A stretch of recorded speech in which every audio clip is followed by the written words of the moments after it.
Assalamualaikum warahmatullahi wabarakatuh. Saya Ayulia Bita Sasmita dari Prodi Ilmu Pemerintahan Angkatan 19 dari kelas A dengan NIM 1910511006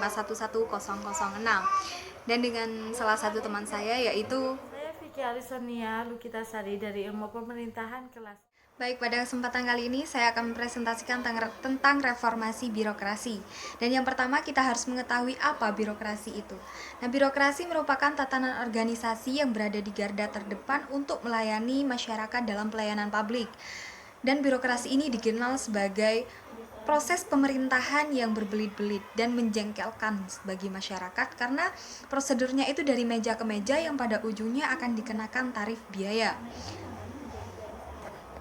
Menurut Max Weber, birokrasi ini merupakan suatu bentuk organisasi yang berhubungan dengan pencapaian suatu tujuan, serta disebut dengan otoritas yang ditetapkan secara rasional oleh berbagai macam peraturan untuk merorganisir pekerjaan yang dilakukan oleh banyak orang. Nah, langsung saja pada subbab pembahasan yang pertama, yaitu reformasi birokrasi pemerintahan atau proses birokrasi. Reformasi birokrasi merupakan kebijakan untuk mengubah ataupun membuat perbaikan pada birokrasi pemerintahan yang mencakup struktur dan proses penyelenggaraan pelayanan publik, serta melakukan perubahan pada mindset dan culture pegawai. Reformasi ini sudah ada pada tahun 2010 tentang Grand Design Reformasi Birokrasi, ataupun kita bisa sebut itu dengan GDRB, dengan jangka waktu 15 tahun, yaitu dari 2010 sampai 2025, jadi kurang 5 tahun lagi ya. Birokrasi ini juga merupakan sebagai opini publik karena yang sampai saat ini telah menjadi problematik dan jauh dari harapan baik itu aparat ataupun masyarakat. Dan masyarakat itu mengeluh karena rendahnya pelayanan publik serta minimnya sumber daya yang sampai saat ini belum bisa teratasi. Di samping itu, reformasi ini juga sangat mendesak dalam perubahan konteks global, yaitu dan perubahan paradigma kekuasaan itu yang terjadi selama periode pertengahan abad ke-20 sampai awal abad ke-21.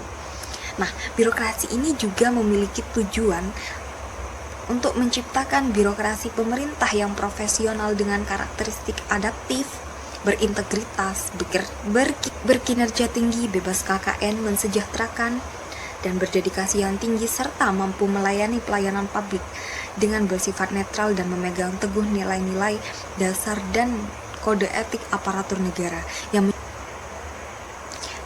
menjadi sasaran proses perubahan birokrasi ini, yaitu yang menjadi permasalahan tentang organisasi, perundang-undangan SDM aparatur, permasalahan kewenangan, serta pelayanan publik, mindset dan budaya kerja yang terlibat dalam perubahan tersebut, yaitu agen perubahan instansi pemerintah, para pimpinan dan pegawai instansi, unit kerja lingkungan instansi. Agen perubahan juga memiliki persyaratan, diantaranya harus berstatus sebagai ASN ataupun TNI atau Polri dan tidak sedang menjalani hukuman pegawai dan memiliki tanggung jawab serta bersifat inovatif dan proaktif. Subbab yang kedua yaitu upaya mewujudkan proses birokrasi yang efektif dan efisien.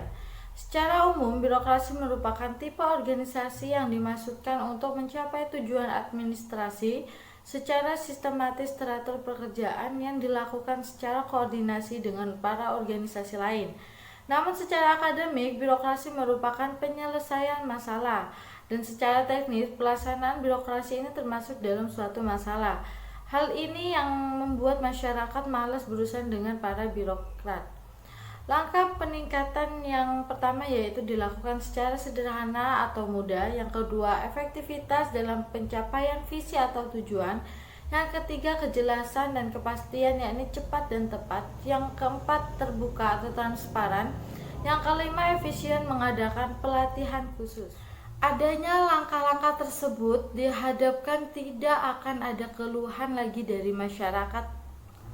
Beberapa kepemimpinan perlu revitalisasi sebagaimana yang telah disarankan oleh pakar administrasi publik, yaitu yang pertama masalah tentang sistem, yang kedua prosedur birokrasi, serta masalah kelembagaan birokrasi.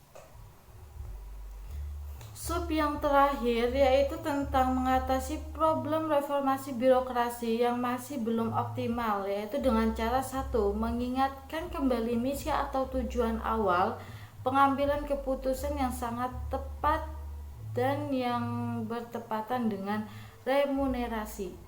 Yang kedua, penegasan pada pelayanan publik bukan pemainan publik.